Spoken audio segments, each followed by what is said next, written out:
All right, thank you, everyone. As mentioned, my role on campus is Dean of Students and the Assistant Vice Chancellor for Student Life and Leadership. It's always a pleasure being here as a UCI Anteater alum as well.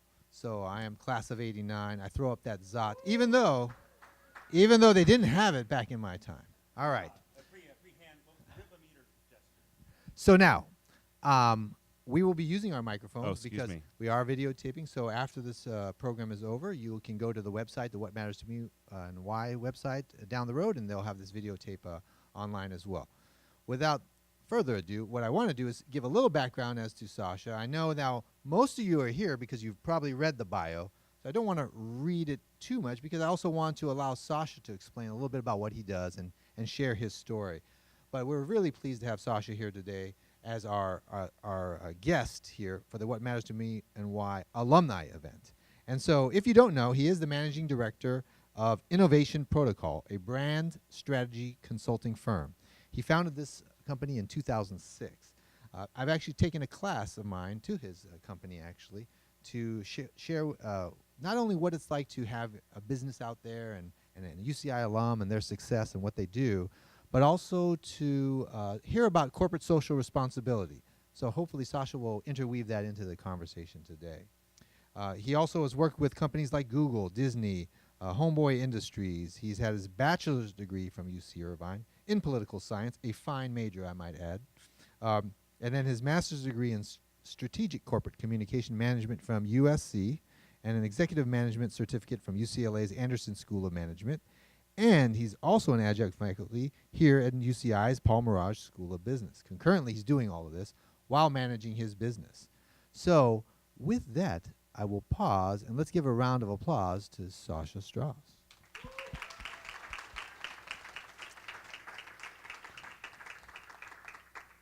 I have a series of questions for Sasha. However, at some point, we will open up for the audience as well, and so we can have a nice, intimate discussion about this gentleman and all his successes. But my first question, right off the bat, is, so when you were here at UCI, what were you involved in? Okay.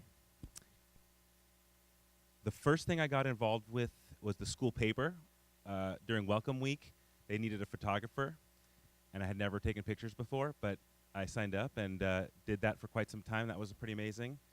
But other things that I was involved with, not only the New University newspaper, but I was in a fraternity for all 5 years. I was in student government, ASUCI, for all 5 years as an intern, a lot of different capacities.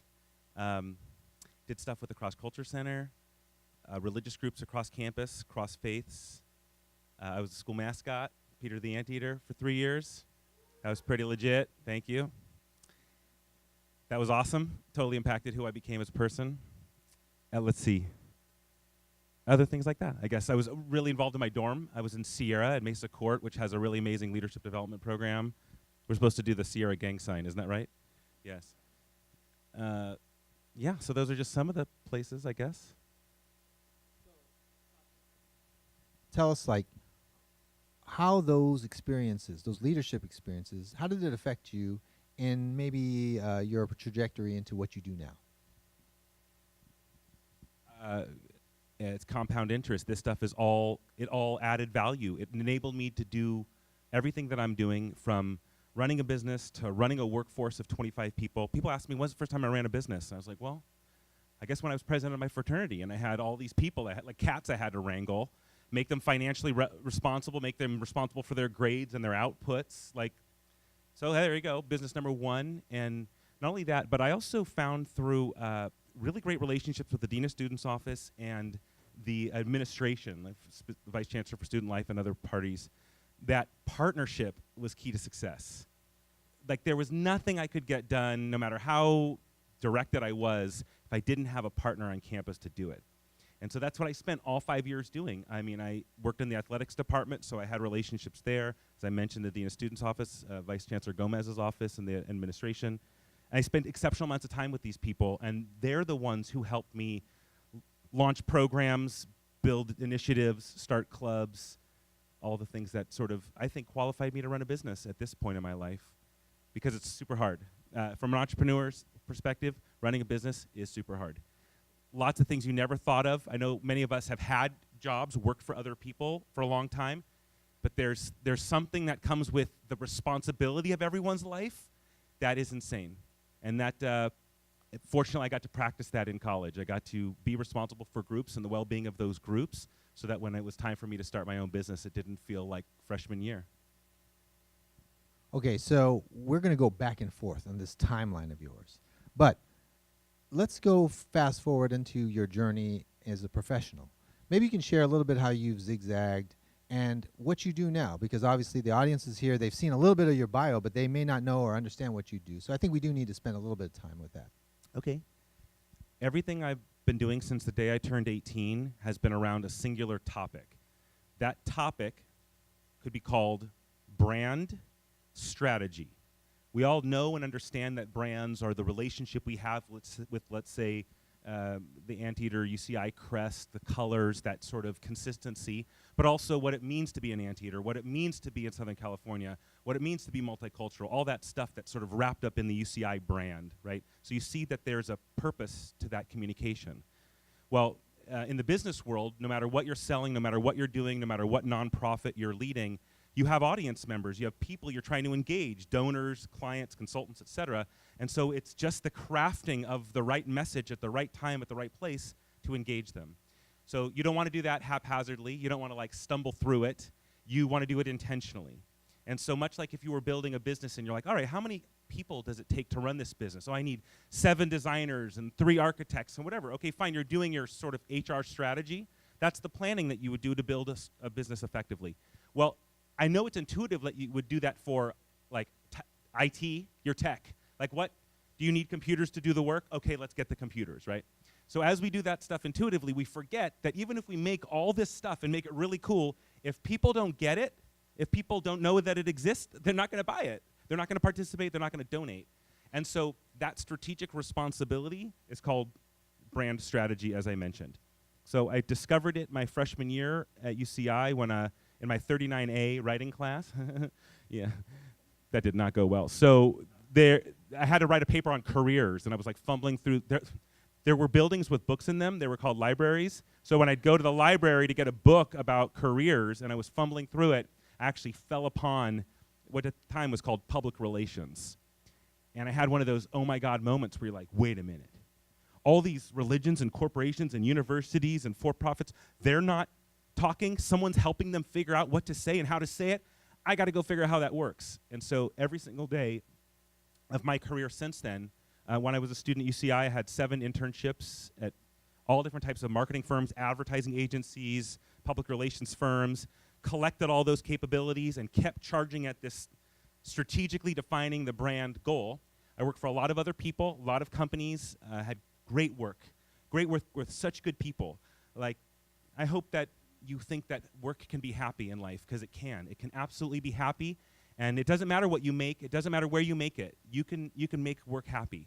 And I was lucky not only enough to do that, but I think it's a fun example here that I have a friend in the room here who I never get the chance to see because we're both too busy, but I have great memories with Diane. So after I got out of college and I went to go work for one of these big branding firms, Diane was a client. Like, she worked at the company that we were servicing. And so I had to like do my work and meet her needs and deliver on her expectations for the business.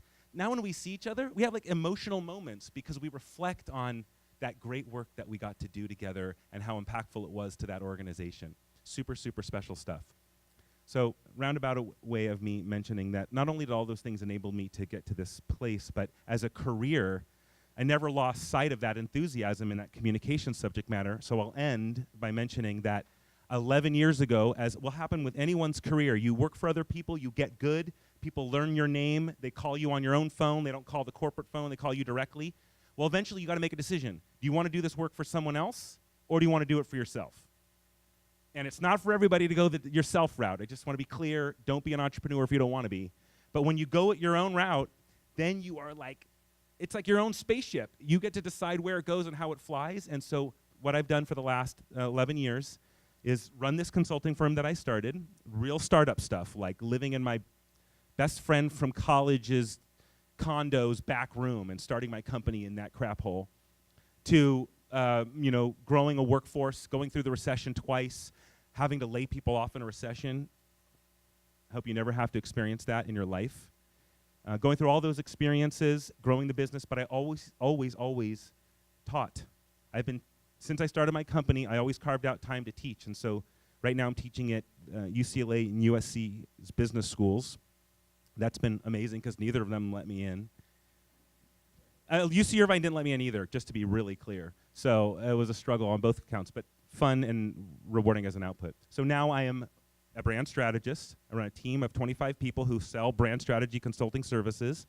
And then I carve up the rest of my time giving speeches at conferences, all different types of conferences. You can imagine that people get together for lots of different reasons, giving speeches about brand strategy, how it relates to personal branding, how it relates to products and services and people and global workforces and all that sort of application. So running IP, speaking, and then teaching class at UCLA and USC. So that's my sort of journey from studenthood. All right. So when I hear of having your own business and being an entrepreneur, it sounds daunting. You have to be vulnerable. You have to take an amazing risk. And, you know, there could be failure right around the corner. So how did UCI maybe prepare you for that? Or how do you navigate that risk-taking aspect of it? There's a conference in the Silicon Valley that happens every year called FailCon, where everybody who goes and presents only on failures. I'll also add that when I'm at these conferences and there's these executives sitting on these stages with all this lights and glitz and all that, the only questions the audiences ever have are about failures. So wake up to the reality that we all fail. It's part of our life practice. It makes us better at what we are. And I'm a pretty optimistic person, so even though I had significant challenges as a student, I still had the brighter side. I was still like, well, tomorrow's a new opportunity. Sorry to go off on that tangent, but part of my success, I think, has been not seeing failure as a mark on my character or an imperfection in my ability, but like, oh, I learned a lot from that pain. Like, wow, I now understand things differently, or now I know how to work with administration in new ways. So I'll ultimately tell a story with some photographs in a little bit. I can do it now if you think it would be fun, but about some significant failure I experienced at UCI and then what I did with it. So we can go off on that, but I do want to relate back to being an entrepreneur. Nobody has ever met a perfect business person. We can't even tell a story about someone who was a perfect business person. So immediately level your expectations of self.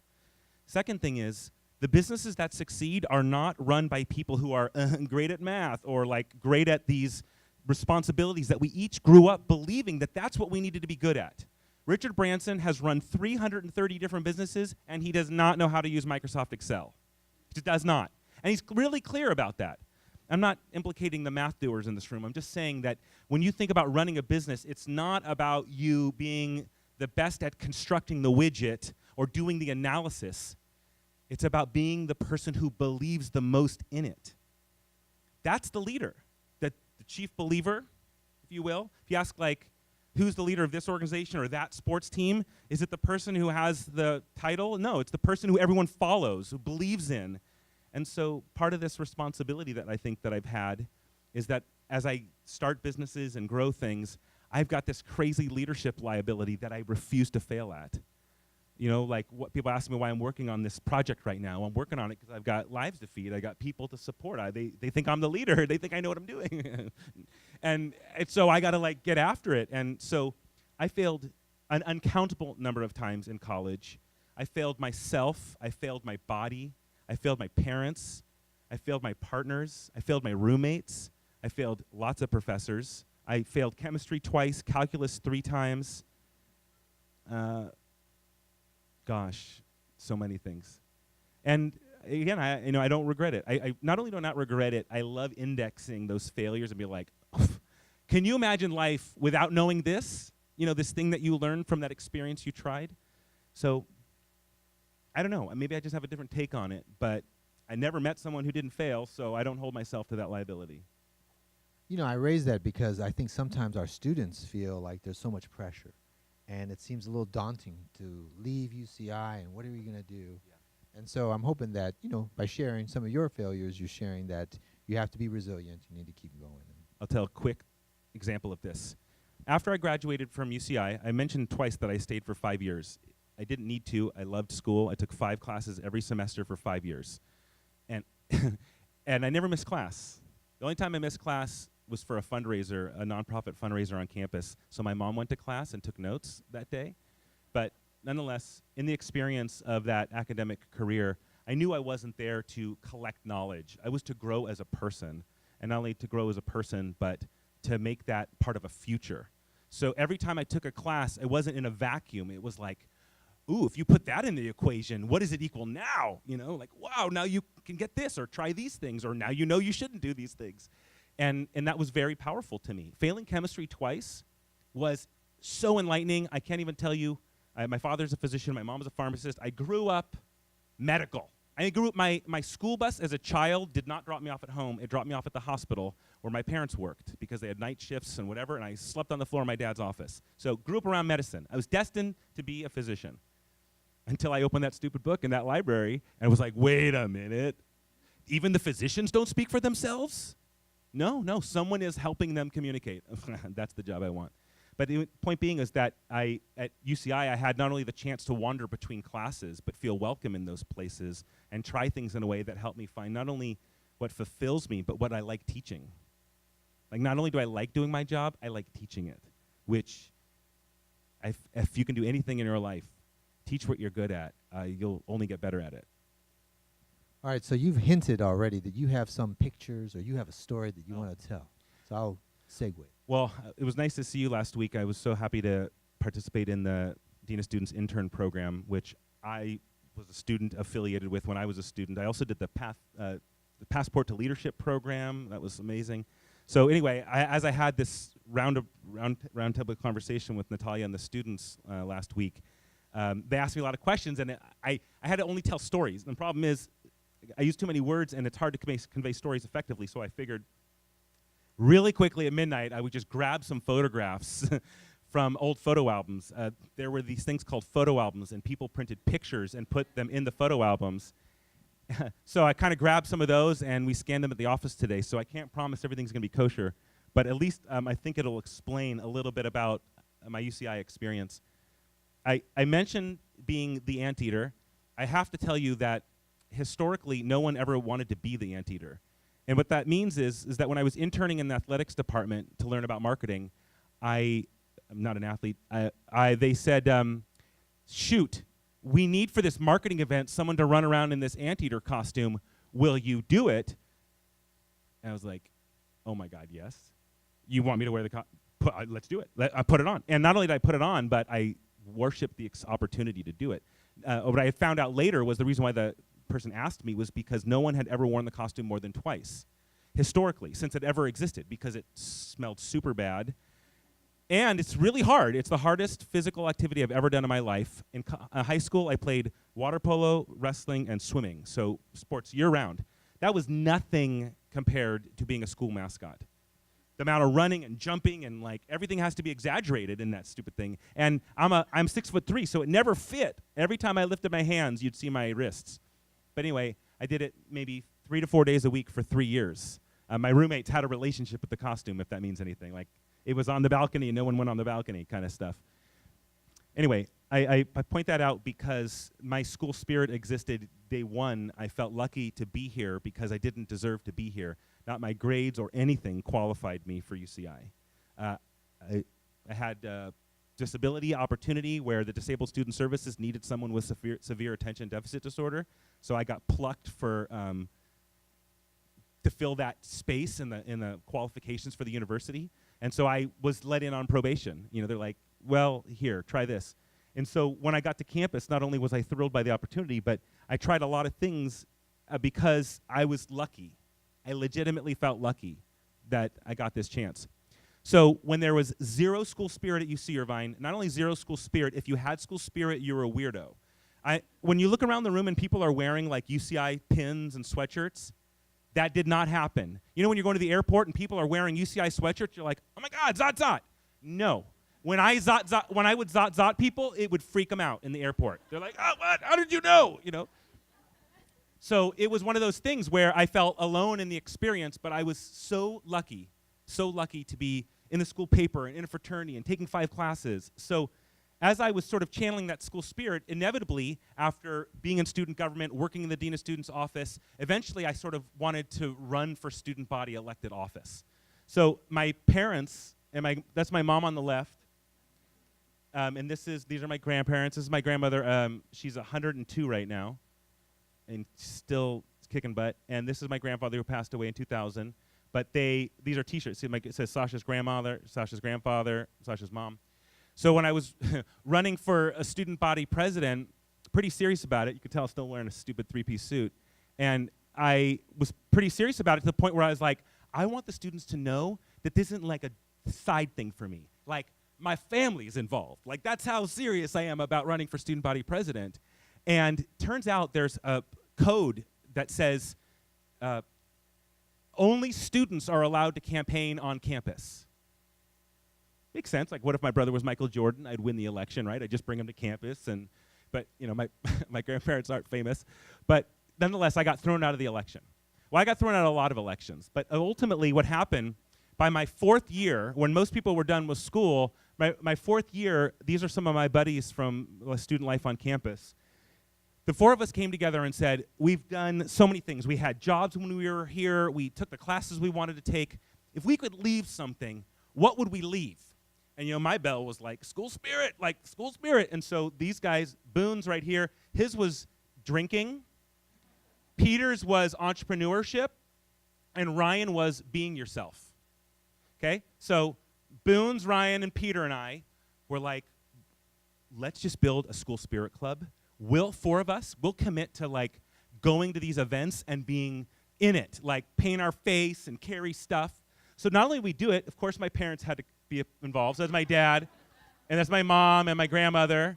And so, you know, we were like rookies. I mean, look, we handmade these hands. You see that we painted UCI on those hands? Like in my backyard, spray painting UC Irvine. I was like, people are going to love this. They'll totally come to the game. So not only did they love it, but it eventually got to a point where there was a competition on campus between student organizations. So we had like Kababayan, we had everybody participating in this competition.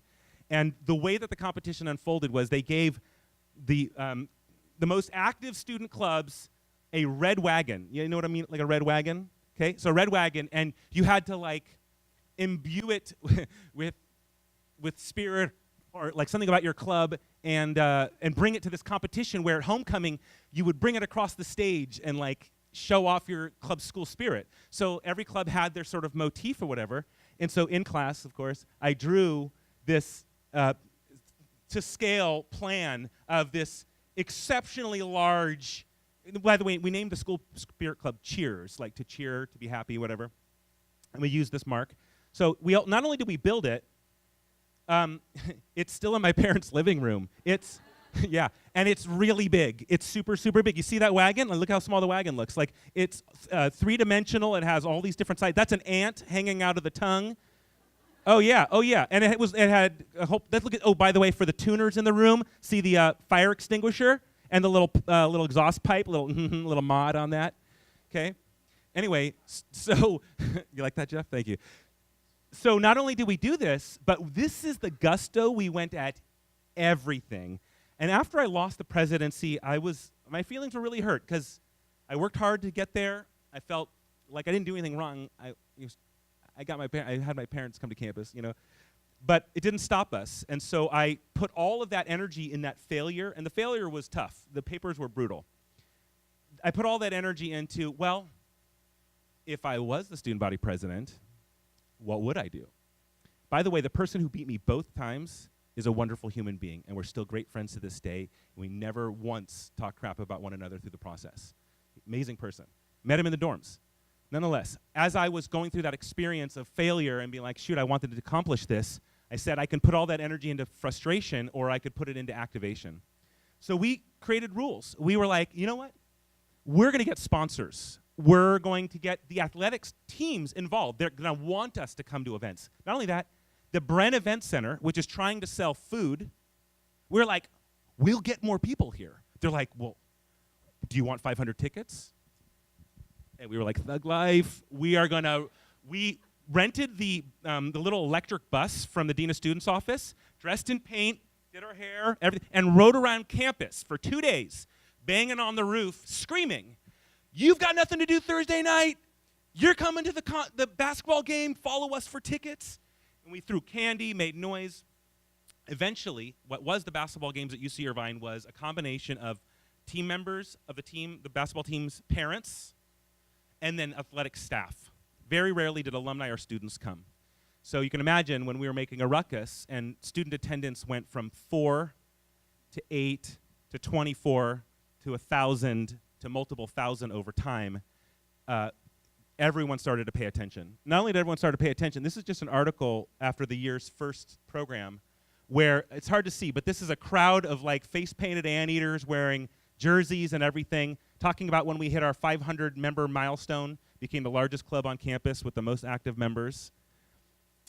I'll say that we didn't stop at school spirit. We said we want people to like going to school here. We want people to have a good time. And the problem with sports is that it's alienating. Some people don't like it, respectfully. So what we found out was that there was other things that they would like. Well, in 1988, 98, and 99, there was a huge swing dancing craze in Orange County. And when I mean huge, like at South Coast Plaza and Fashion Island, they would have like dance floors and live bands because so many hipsters were swing dancing. So at Cheers, where we were like, love being at UCI, like that was our foundational concept, was have people enjoy being here.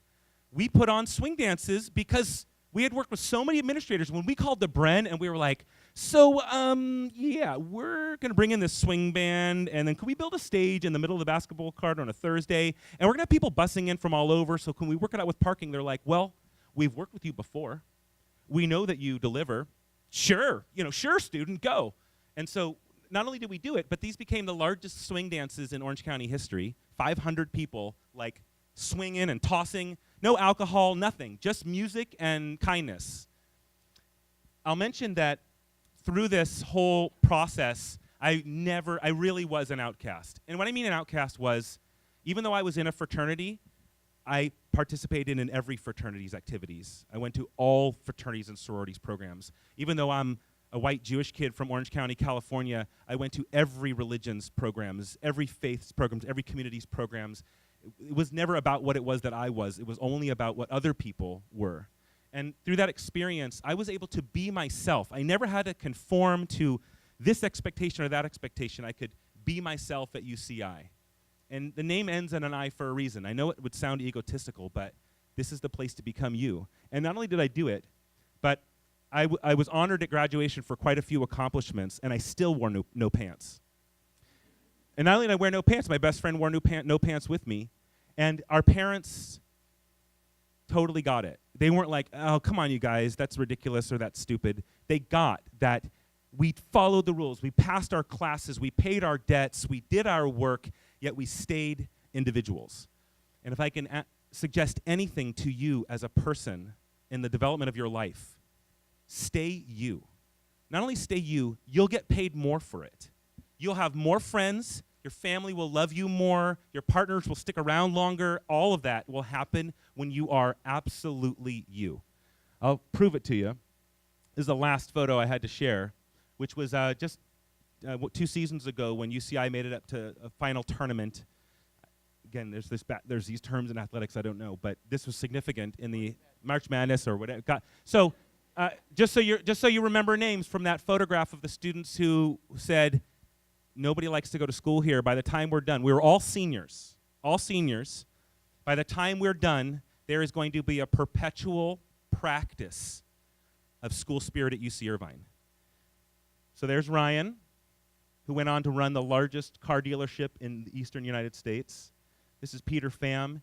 He started one of the most productive tech incubators in California. You might have heard of Dollar Shave Club. His company built and started that, along with 10 other amazing startups. This is Boone's.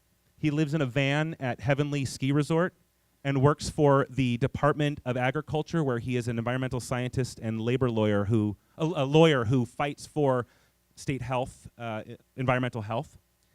There I am, whatever. And our friend Ruben, who helped us start the club. I just want to point out that we not only never stop being who we each are, but as we have grown up as adults and had families and all these other derivatives of self, we never had to ask each other, who are you? Who have you become? We had this root of growing something together and believing in it. And not only did we believe in it, but just the year that we graduated, the student body had a referendum vote for how student financing was going to be allocated. Now, I recall, I never told you that the first year of Cheers, I ran on my parents' credit card. So I'd buy foam hands on my parents' credit card. At day 31, when they were like, what the hell is this foam hand from Seattle? I'm like, I'll get the school to pay for it, just watch. So I'd float a debt on my parents' credit card every month until I could convince administration by pointing at a basketball game and saying, 300 students showed up yesterday. Was it worth it? Eventually paid my parents off and got through the process.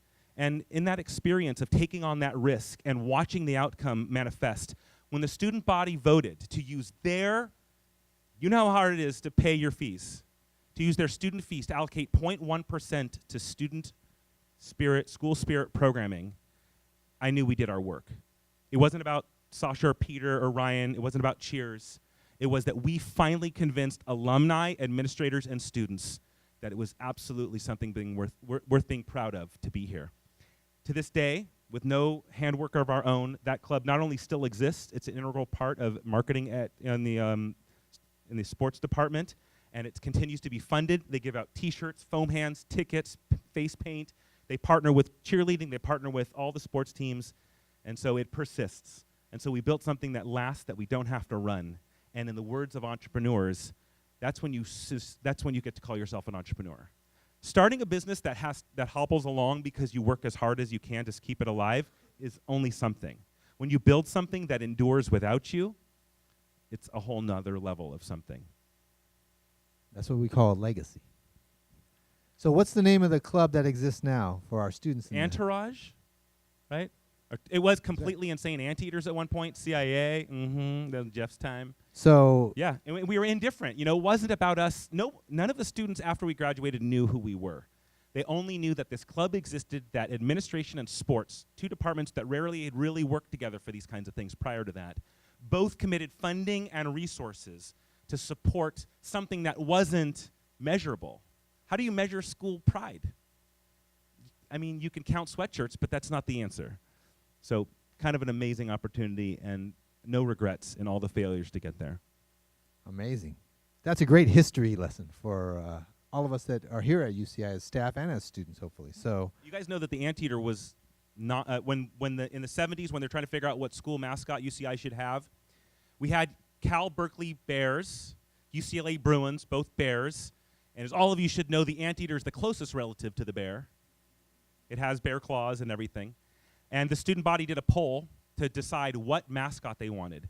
And you know what the number one choice was?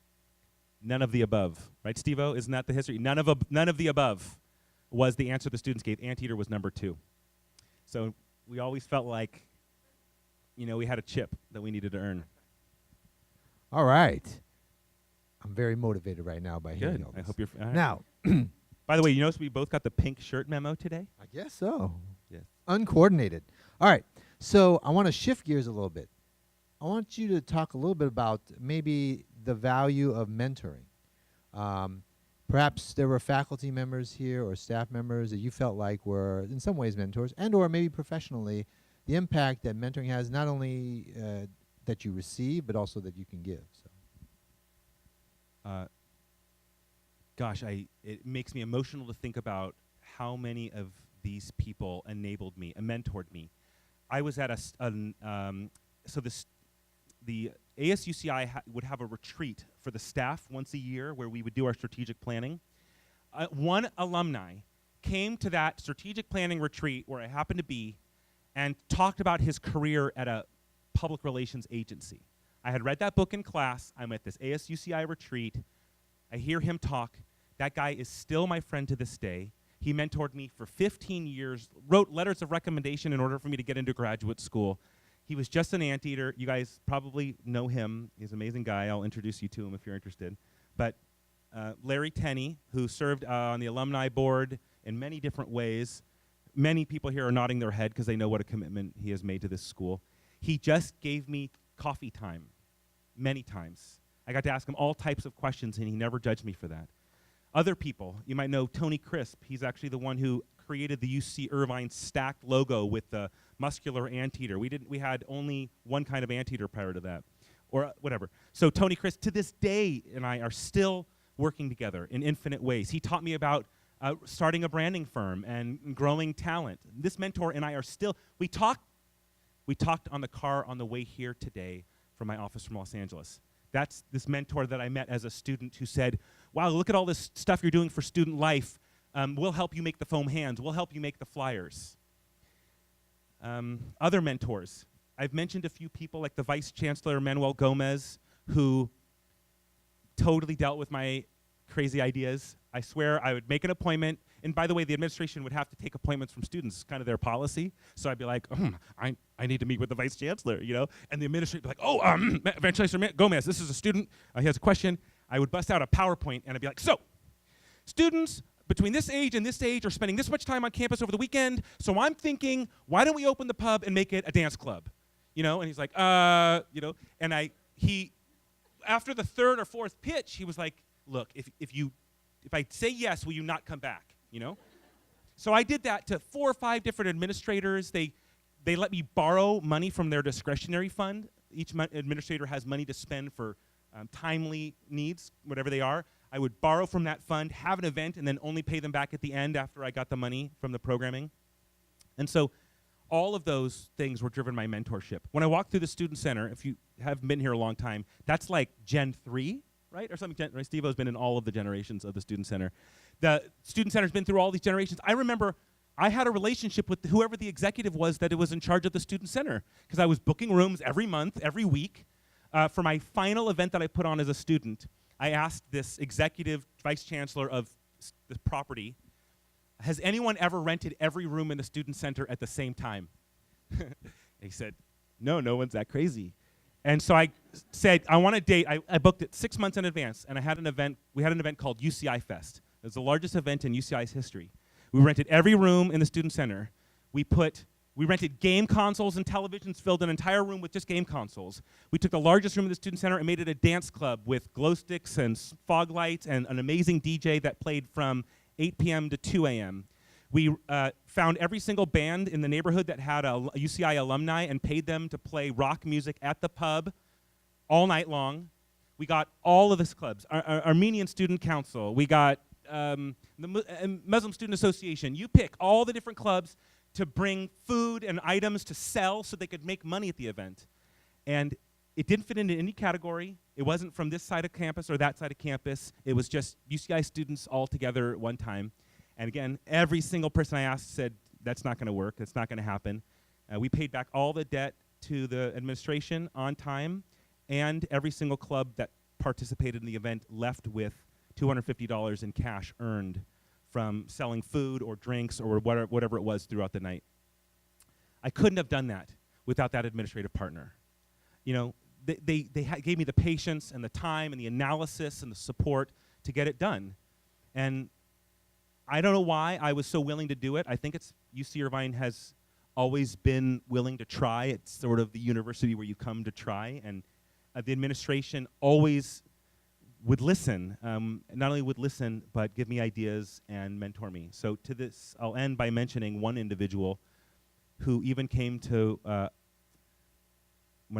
came to a wedding of when I got married, which is Randy Lewis, who half of this room has been impacted by, but he was the Associate Dean of Students under Sally Peterson. Sally, another amazing icon and influence in this campus. But when you think about people like Dean Ramin, their corporate job, it doesn't even show up. They're so engaged in student life and high-fiving on campus and enabling people to succeed that if I look back on my college career and the things that made me who I am, none of them would have been what they are without the mentors that enabled me.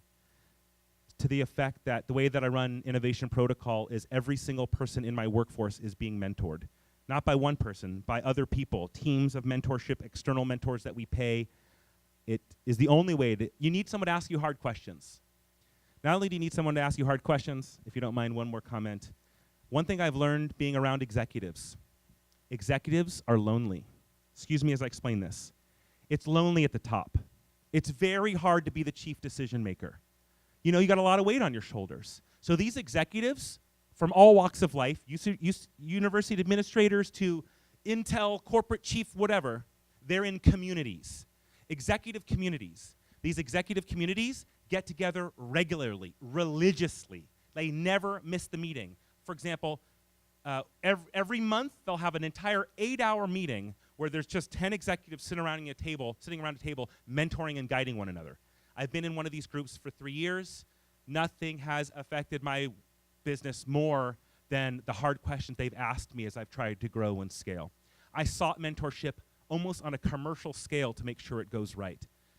These executives that are in the pursuit of advanced careers know they can't do it alone. You need someone who isn't your partner, isn't your coworker, to ask you the questions that you have to defend the answer to. And that's what mentors bring. You know, they look you in the eye, they ask you the question, not because they're trying to hurt you, because they're trying to help you. And so part of the way that my staff are managed is they can't get promoted unless they're mentoring.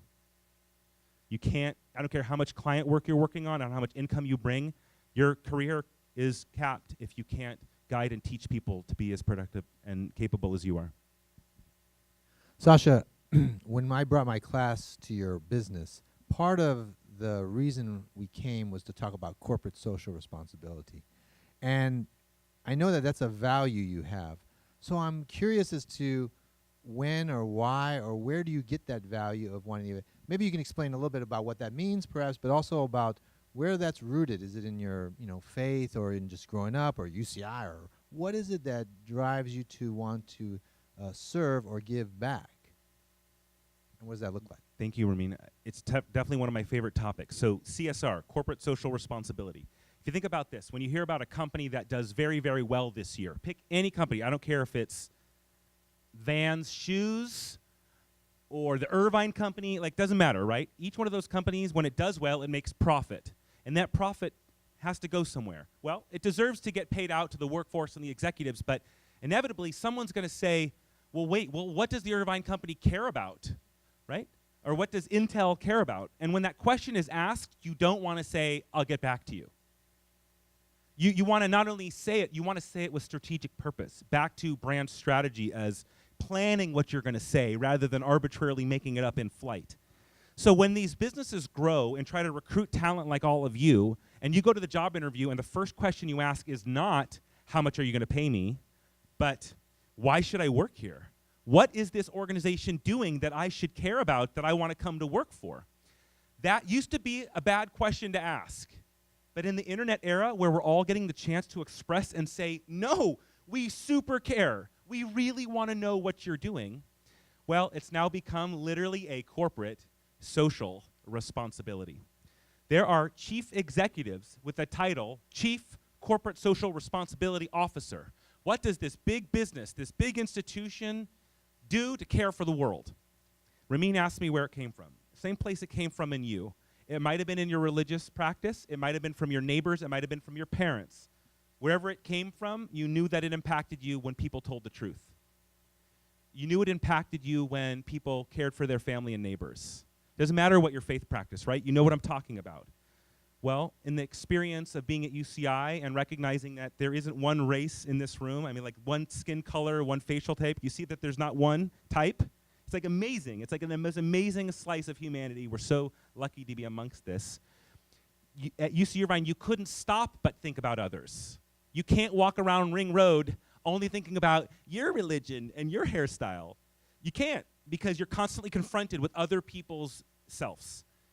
In that experience, not only did I not forget it, but as soon as you do community service work for a group that you are not a part of, you will understand what it means to do community service. If you only commune in your faith hall or in your neighborhood, it's kind of expected because your peers are there and they want to see you at that. But when you go carve out your own opportunity, so for example, I grew up in a safe home. I was lucky to grow up in a safe home, but I know people that didn't. So every Saturday morning at 6 a.m., I went to the Orange County Child Abuse Prevention Center, where I got a U-Haul van and an ex-convict who was told by the judge, you have to do this community service in order to get out of jail. So every Saturday morning, when I was a student, I would get in a U-Haul van with an ex-convict, drive from the rich neighborhoods in Orange County, picking up children's furniture, dropping it off into the rough and tumble neighborhoods of Orange County, because research proved that parents who were prone to physically hurt their children did it less often when the child had their own space in the house, like a crib and a corner mat. The research proved it. I wasn't brought up in a home where that was a challenge, but as soon as you serve others, you see that there's a dignity to being a human being that can't be described in any other experience than having it for yourself. And once you taste it, you will never go back. You will never live life without that question. I have a rule at Innovation Protocol. Part of my founding principles was to not do what everyone told me to do. So, for example, when I was working for other companies, I was constantly judging their morals. I was like, ugh, I don't like this way that this is being discussed or the way that this project is being led. Now, I'll tell you, as a business owner now, wow, that was really judgmental of me, but I kind of like held my head high. I was like, well, I don't think that we should do it this way. And so eventually when I got to start my own company, I had all that gusto to say, well, these are the rules, this is how it's going to be, And fortunately, those were things that created good customer service, created real value for our clients. They were revenue creating goals. But one of the goals I said was, every single company I worked for prior, I would get in trouble when I would do nonprofit work. The reason why I would get in trouble was because it took time. I had to be on a board of directors conference call at Tuesday at 11 a.m. And they're like, no, you should be working. Or let's say it was a Saturday night and I was going to an event. They're like, you should be going to a client's event that night. So when I started Innovation Protocol, I went back to all my old bosses and I said, guys, I've always complained about this. You used to yell at me all the time for doing community service work. Well, I'm starting my own practice. How much percentage of my time can I allocate before it starts to cost my firm too much money? And the answer I got from every single mentors known, was if you ever do more than 5% community service, your business will not be profitable. So that's exactly when I wrote into our bylaws that we will always do 10% of our services.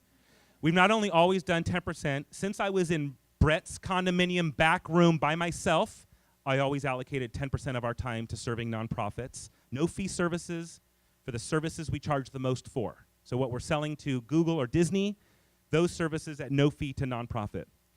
Every single time I hired someone, the first question they were asked was, do you understand you're going to be making less money because we are going to be doing what we do for the Muslim, Jewish, Christian, Buddhist, Zoroastrian, you pick the faith, you pick the skin tone, you pick the version, we're going to do it for them. And I lost people a lot of the times. Many times when we would have a tough year, people would say, why can't we take money from the nonprofit pot? Those people don't work at my company any longer. But what's important to note here is that once people started doing the work, once they got past project number 1 or project number 2, where they're like, oh my God, this feels amazing. I'm not a woman from the inner city, but man, I could totally get behind the institution and enable the success of it and bring people to it. So whether our clients are this or that, if you ask my coworkers now in their profitable, well-paid careers, what are your favorite projects? They don't bring up famous brands. They bring up the anti-gang organization that they helped reposition, or this interreligious community that they helped bring together. That's their favorite projects. They resist it at first because it means they're taking a personal sacrifice. But here we are, 11 and a half years old as an organization, no venture capital, we never borrowed from anybody. I sat in a room and I sold my time. As soon as I made 10% on that time, 20% on that time, I gave half of it away, and then I hired someone part-time. Okay, it's called bootstrapping it. No venture capital, no borrowing some bank's money, dollar earned, dollar saved, okay? Then we grew to 3 people, 5 people, 7 people, okay? Every single one of them has had this as not only a fiber in their being, but at the end of the year, before any of us take a bonus, anonymous checks are written to nonprofits, where the nonprofit doesn't know who it's coming from, technically, blinded, and our staff doesn't know who it was donated to. So that we're not even trying to take credit for it. We're not even trying to point at it. We just know that we're doing it. So where it came from, same place it came from in you. I think the responsibility has been on me that no matter what the program I'm in charge of, it's a foundational component of how I operate it. And I'm here to say that it has paid dividends. My staff stays around longer. They work harder. They believe more. Our clients witness that work. We're only 25 people. Our competitors have 2,000 people. How do we have Google as a client? You know what case study we gave them? When they came in and said, pitch us, were we like, oh, let me show you another big tech company? We were like, no. We're going to tell you about this gang institution in South Central Los Angeles who makes brownies and sells them on the street, and how we reposition them for these objectives. So in the end, we make profit by doing the work that everyone told us not only not to do, but was going to put us out of business. So it's been a really fun trip around the sun. All right. With that, I'm going to stop asking questions. Let's give them a round of applause. And I'll open it up for questions from the audience. You may have some questions about Sasha's story. So, one in the back. I don't know if you want to yell it out or...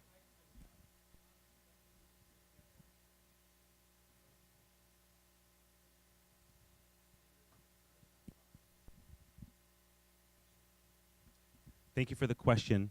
I do participate in nonprofits in tactical ways where I feel I can create value. I ask that of all of you. You can use your physical capabilities. You can move boxes and you can give money, but there's another level when you use what you sell. If you're a lawyer, you use your legal capabilities. If you're an executive, you use your leadership, whatever.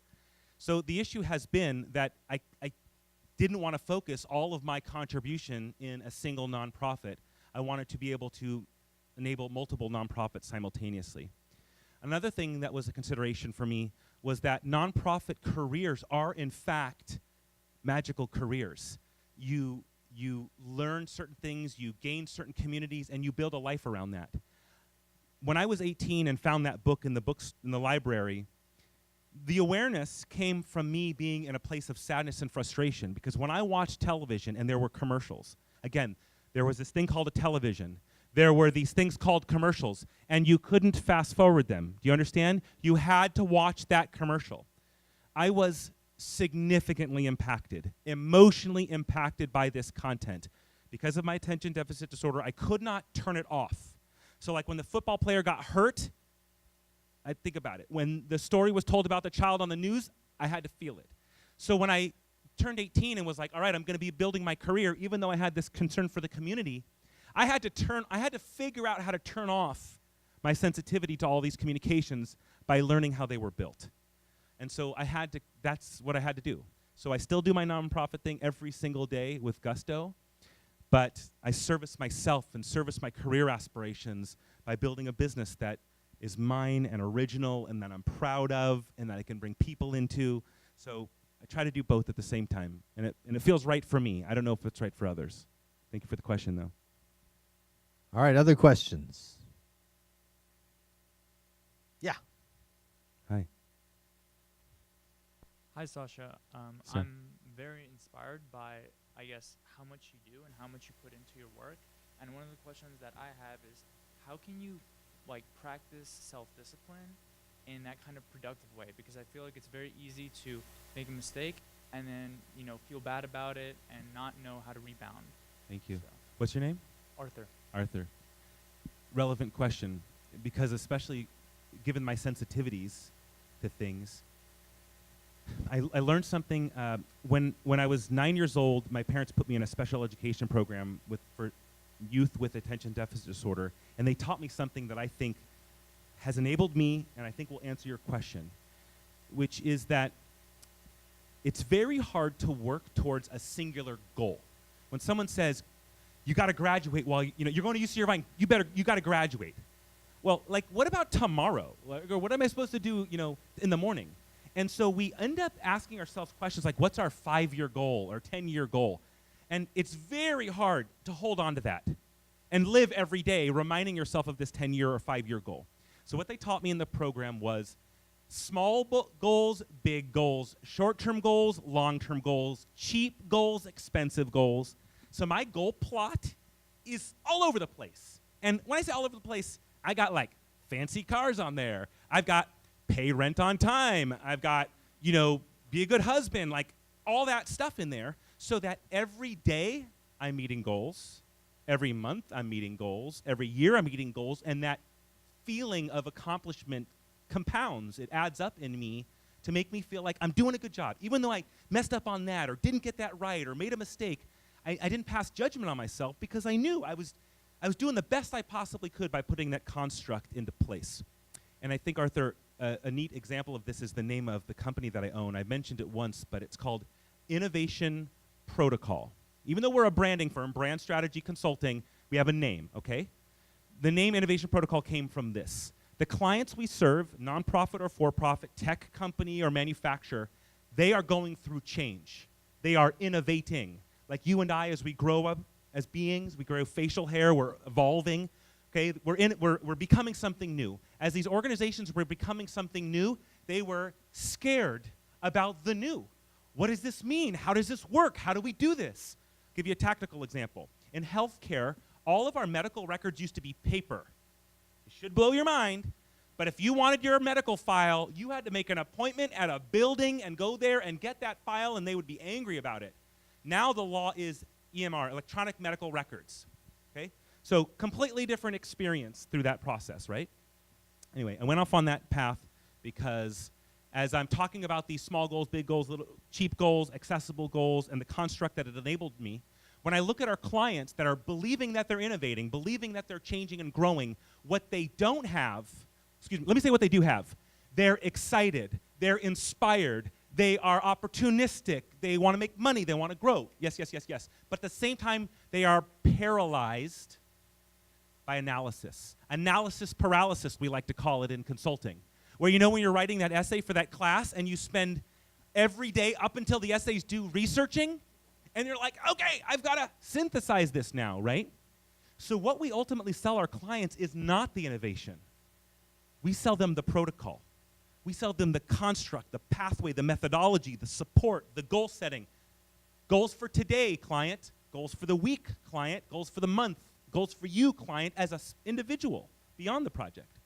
So that's my answer. The way that I manage myself and the way that I help manage my coworkers is through this regular sense of acknowledgement for accomplishment.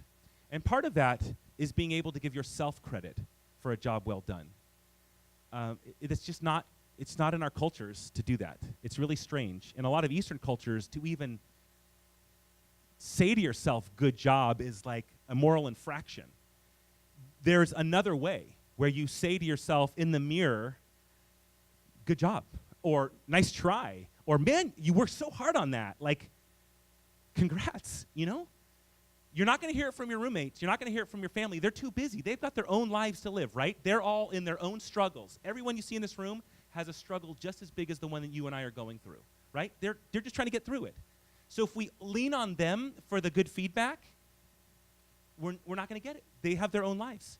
You have got to learn to say to yourself, you did it. You took the test. You showed up to class. You met those objectives. You fulfilled that obligation. And when you start that dialogue with yourself, days become easier. Goals become more accessible. Failures become learning experiences, not opportunities to punish yourself. So that would be my answer, is apply the protocol. Find that system. You start class day A. I used to carry a planner. Gosh, there were these things called planners. You bought them at the bookstore every quarter. It had pages with numbers on it, and you would flip back and forth. Class 1, day 1, I'd take the syllabus, and I would go all the way through the semester and mark all the expectations I would set for myself. So that whether I needed a hamburger today and went and set that goal in the morning, like, damn, I could really use a hamburger, or don't forget the assignment at the end of the week, or don't forget the end of the semester objective, I never had to stay awake at night and saying, what are you forgetting, Strauss? What aren't you doing right now? If you're playing video games, you must be failing at something else. Those words have never entered. You hear the cynicism in my voice, because I've never talked crap to myself like that. I've only been an encourager, a nice trier at least, and I think that's what's helped me move through incredible amounts of challenges from anything you can imagine, from personal to professional to financial to social. You pick. The construct is the answer. Thank you, Arthur. All right, we have time for one last question. If not, okay, over here. Hi.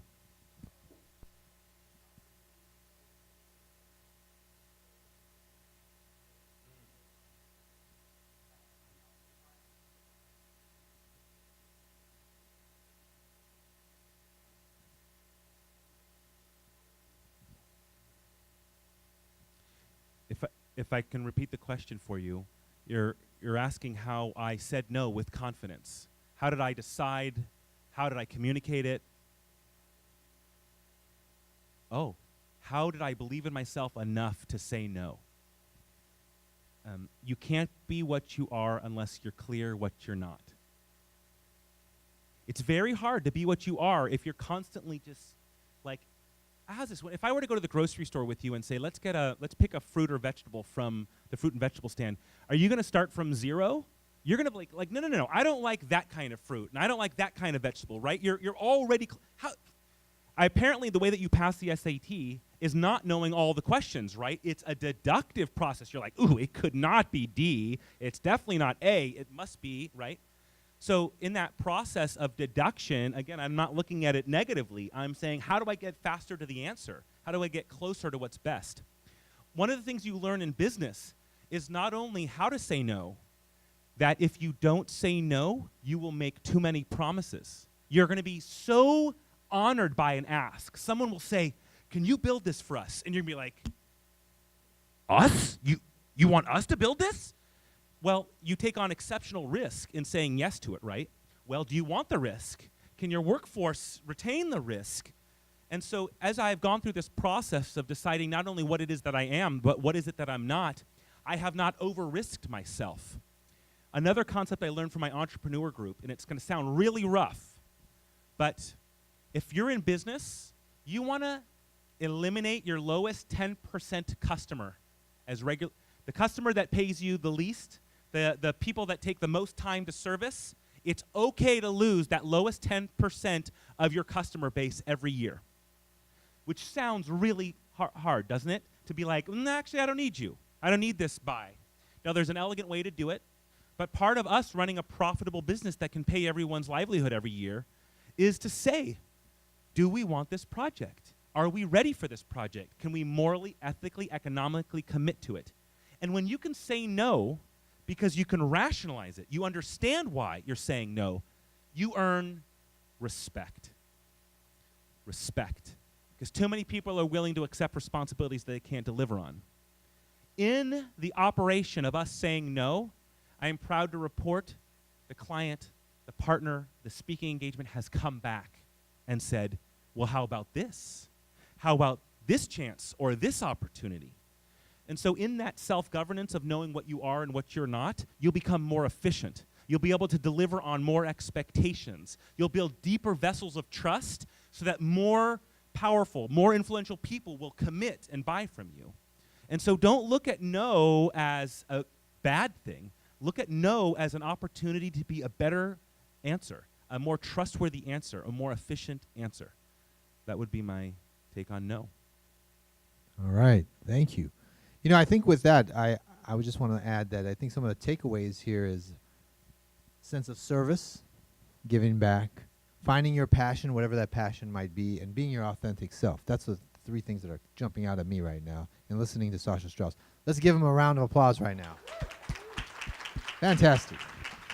Now we have Barney Ellis Perry, the executive director of the Alumni. I'm just like some guy who hangs out here.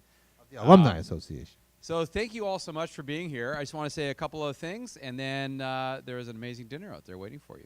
So firstly, thanks to these fine gentlemen. So Ramin didn't talk much about himself. We heard his fancy title, but he is an incredible alumnus, and he's super, super engaged. And he has an incredible network of alumni who we're all having a lot of fun and beer at homecoming, if you may not have noticed. But recently, we're doing board recruitment right now for the board of your Alumni Association, or your soon-to-be Alumni Association for the students here. And we're talking about one candidate and going through it, and then someone said, well, he's a really good friend of Ramin's. I'm like, sold. In, if he's a friend of Ramin's, because he has this incredible network of really amazing alumni, and he is an amazing guy keeping friends and friendships. So you need more UCI swag, so we have that for you, because you don't have enough of that. Now, I know this guy really wants some UCI swag. I love UCI swag. Woohoo! Well, and I love to hear that. So, I mean, thank you, Sasha. Yeah, Sasha is what I refer to as a unicorn alumni, like one of these unbelievable alumni, like you see on, TED Talks, you see on on YouTube, you read about it, and you go, oh my God, will I ever get to meet this guy? And I got to meet him earlier this year at a conference. And I was like, holy smokes, he is a unicorn. So thank you for coming here. He's amazing. Maybe that was another, was that another mascot you wore? But just so inspiring and so wonderful, I think, for everyone here to hear how UCI influenced you in such a major way. And thank you for sharing that. And thank you for just being so authentic and how you show up. So huge round of applause. Thank you so very much. Thank you, Barney. Thank you so much. Awesome. Great, great. And thank you also to Debbie, who's at the back. Debbie, I know she's going to say, no, don't talk about me. Don't talk about me. Debbie's with the Chancellor's office, and what she's really concerned about, she doesn't want to be thanked for all the work she does for What Matters to Me and Why, which is this speaker series, where it was Debbie's idea about a year and a half ago, where she said, we do this for faculty and staff with the campus community. Why don't we do it with alumni? And we're like, of course, we'd love to do that. So huge thanks to Debbie, who puts this together and pays for your dinner and all those good things. And also to April, who's at the back, who's our event coordinator, and she's here at the alumni office, and she does 10,000 events and makes them all look fabulous and does it quickly and efficiently. And we really appreciate all her work. So thank you all. Thank you for the students who are coming out tonight. I know you got a ton going on. It's a really busy time. I hope you're as inspired as we were. And also to the alumni. Maybe a little hands up for alumni. I have a reason for asking this. Alumni in the house, put your hands up. Excellent. Look at that, students. Okay, I want all the students to talk to alumni at dinner. All right? So when you get your meal, make sure that you engage the alumni. Don't be shy. Don't put your head in your phones.